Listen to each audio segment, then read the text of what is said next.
ഇന്ന്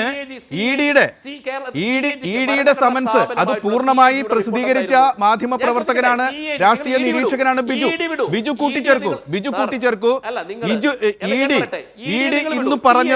ഇഡി ഇന്ന് പറഞ്ഞത് നിയമപരമായി നിലനിൽക്കാത്ത കാര്യമാണ് എന്ന്. അടിമുടി നിയമവിരുദ്ധം, ശുദ്ധ തോന്യാസം, തനി തെമ്മാടിത്തം എന്ന് വിശേഷിപ്പിച്ച നിരീക്ഷകനാണ് താങ്കൾ. നേരത്തെ അതാണ് ഞാൻ വിശദീകരിക്കാൻ പറഞ്ഞത്.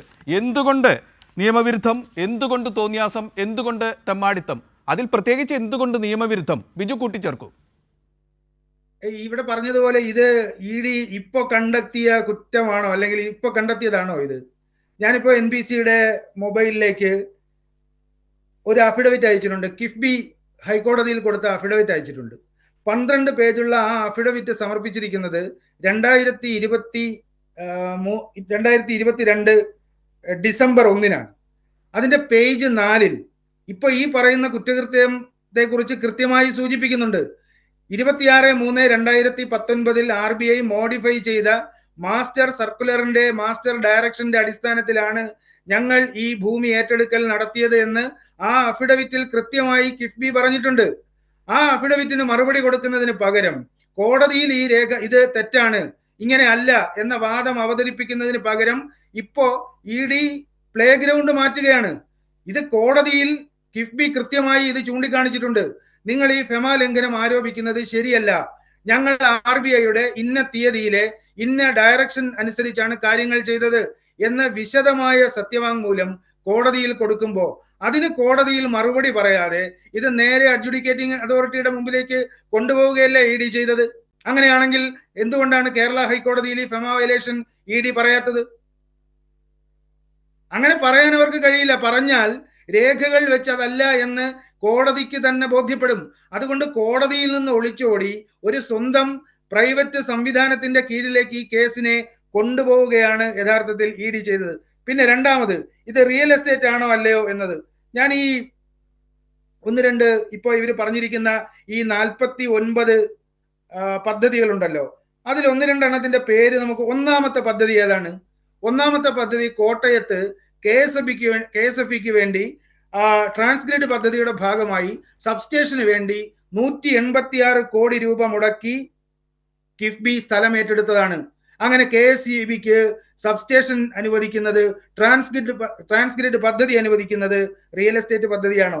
അതുപോലെ ഇതിനകത്ത് പറഞ്ഞിരിക്കുന്ന റെയിൽവേ ഓവർ ബ്രിഡ്ജ് നിർമ്മാണത്തിന്റെ പട്ടിക ഞാൻ വായിക്കാം, ബൈപ്പാസുകളുടെ പട്ടിക വായിക്കാം, റോഡ് വികസനത്തിന്റെ പട്ടിക വായിക്കാം. റെയിൽവേ ഓവർ ബ്രിഡ്ജ് ഉണ്ടാക്കുന്നത്, ബൈപ്പാസുകൾ ഉണ്ടാക്കുന്നത്, റോഡ് ഉണ്ടാക്കുന്നത്, മേൽപ്പാലങ്ങൾ ഉണ്ടാക്കുന്നത്. പെരുമണിൽ ഇപ്പോ ഒരു വലിയ പാലം നിർമ്മിച്ചുകൊണ്ടിരിക്കുകയാണ്. ആ പാലം കിഫ്ബിയാണ്. അത് ഈ പറയുന്ന 49 ലിസ്റ്റിനകത്ത് ഉള്ള ഒരു പദ്ധതിയാണ്. പെരുമണിൽ ഈ നദിക്ക് കുറുകെ പാലം പണിയുന്നത് റിയൽ എസ്റ്റേറ്റ് ഏർപ്പാടാണോ? ഇപ്പൊ ഇതുപോലെയുള്ള വിഡ്ഢിത്തരങ്ങൾ പറഞ്ഞ്, നിയമവിരുദ്ധമായ കാര്യങ്ങൾ പറഞ്ഞ്, എന്തുകൊണ്ടാണ് നിയമവിരുദ്ധം എന്ന് പറയുന്നത്? ഇത് യഥാർത്ഥത്തിൽ RBIയുടെ 2019 മാർച്ച് 26 RBI ഇറക്കിയ മാസ്റ്റർ ഡയറക്ഷൻ അനുസരിച്ച് തന്നെയാണ്.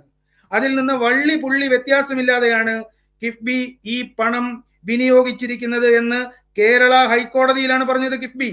ആ കേരള ഹൈക്കോടതിയിൽ പറഞ്ഞ അഫിഡവിറ്റ് നിലനിൽക്കെ എങ്ങനെയാണ് ഇവർക്ക് ഇങ്ങനെ ഒരു നോട്ടീസ് അല്ലെങ്കിൽ ഇങ്ങനെ ഒരു സമൻസ് വേറൊരു ബോഡിയുടെ ഭാഗത്ത് നിന്ന് അവതരിപ്പിക്കാൻ കഴിയുക? എന്തുകൊണ്ടാണ് കോടതിയുടെ മുമ്പാകെ അവർക്ക് തങ്ങളുടെ വാദം തെളിയിക്കാൻ കഴിയാതെ പോയത്? അതുകൊണ്ടാണ് ഇത് നിയമവിരുദ്ധമായ കാര്യമാണെന്ന് പറയുന്നത്. നിയമപരമായി നിലനിൽക്കുന്ന വാദമായിരുന്നുവെങ്കിൽ ഈ വാദം കേരള ഹൈക്കോടതിയിൽ കഴിഞ്ഞ 2 കൊല്ലമായി അവിടെ ഈ കേസ് നടക്കുകയാണ്. അവിടെ എപ്പോഴെങ്കിലും ഇഡി ശക്തമായി ഇത് വാദിക്കുമായിരുന്നു.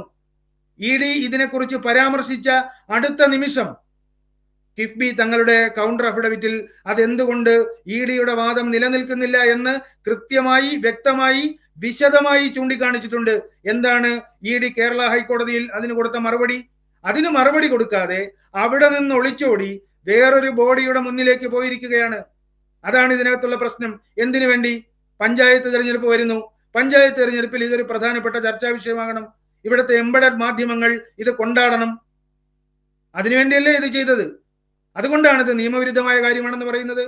ഇഡി യഥാർത്ഥത്തിൽ ഈ കേന്ദ്ര സർക്കാരിന്റെ സംഘപരിവാറിന്റെ BJPയുടെ ഒരു ഗുണ്ടാ സംഘത്തെ പോലെ പ്രവർത്തിക്കുകയാണ്. അവർക്ക് നാട്ടിൽ നിലനിൽക്കുന്ന നിയമത്തെക്കുറിച്ചോ നടപടിക്രമങ്ങളെക്കുറിച്ചോ അവർക്ക് അത് മാനിക്കാതെയാണ് അവർ ഇതെല്ലാം ചെയ്യുന്നത്. നേരത്തെ ശ്രീ അരുൺകുമാർ ചൂണ്ടിക്കാണിച്ചു, 2005 മുതൽ 6000-ഓളം കേസുകൾ എടുത്തിട്ടുണ്ട് ഇ ഡി.